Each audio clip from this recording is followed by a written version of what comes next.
Hi there. So you can see here, today we did a harvest of the cherry tree. So we try to harvest as many cherries as possible, but there's still, unfortunately, it's too many. Well, unfortunately, or may I say, fortunately, it's too many. So we couldn't really harvest the whole cherry tree, and I'm only talking about the small cherry tree, right? We're talking about the smallest size you can get, and it filled up 2 bowls.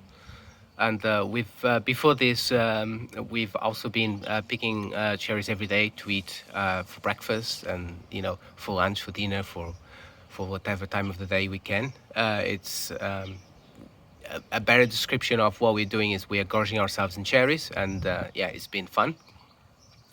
And this is something that happens more or less every year, and sometimes more, sometimes less. But in general, the cherry tree is very reliable. It's a Stella cherry tree with a rootstock which is for smaller trees. Can't remember the exact name. I'll post in the description if I remember that. Anyway, what I'm going to do with this. 2 years ago, actually, I did jam from the cherry tree using a very simple recipe. Many recipes you see on the internet, they'll ask you to buy pectin and more ingredients, I think. But actually, you don't need pectin because pectin is actually part of the fruit itself. If it's not completely ripe, you'll have plenty of pectin, right? So what the recipe is basically about is about mixing the basically all you have to do is take the stones from the cherry. You basically have to open up all the cherries, take the stone out. Then you put into a pot and you mix it with sugar.